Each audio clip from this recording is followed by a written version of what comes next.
నా అన్వేషణ ప్రపంచ యాత్రికుడు ఆఖరికి ఇతని పేరేంటో కూడా నాకు నిజంగా తెలియదు. ఎందుకంటే కొన్ని వీడియోస్ చూస్తూ ఉంటాను. ఇతను చాలా కంట్రీస్ తిరిగాడు, వాటి గొప్పతనాల గురించి మాట్లాడతాడు, కానీ భారతదేశాన్ని కించపరిచేటట్టు మాత్రం లేటెస్ట్గా ఒక వీడియో చేశాడు. హీరో శివాజీ 2 మాటలు బూతులు మాట్లాడినప్పుడు అందరం ఖండించారు, నేను కూడా ఖండించాను. ఈ మాటలేంటి, అసలు ఇలాంటి లాంగ్వేజ్ ఎందుకు వస్తుందని చెప్పి. వెన్ హీ సెడ్ అపాలజీ, ఆ ఇష్యూ అక్కడితో ఆపేయాలి. ఎవరైనా వచ్చి ఓపెన్గా అపాలజీ చెప్పిన తర్వాత దాన్ని సాగదీసి పీకి లాగి ఇవన్నీ చాలా ఇంకొక వికృతమైన చేష్టల కింద కనిపిస్తాయి.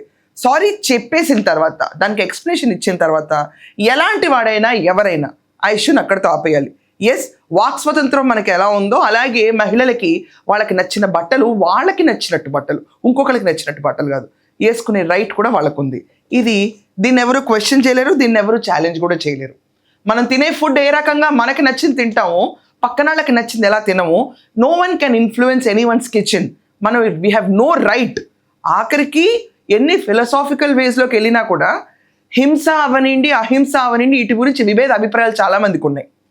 కొంతమందిని ఎన్ని చెప్పినా మారరు. వెజిటేరియన్స్ వాళ్ళ ఎక్కన మీరు మీట్ తింటే మీకు బలం వస్తుందని వాళ్ళు ఎలా మార్చుకోరు, మీరు మీట్ తినకూడదు ఇది హింసా మార్గం అని చెప్పినా వాళ్ళు మారరు. It's truly a personal choice. దీంట్లో ఎవ్వరు వెళ్ళి కమెంట్స్ చేయకూడదు, ఫోర్స్ చేయకూడదు.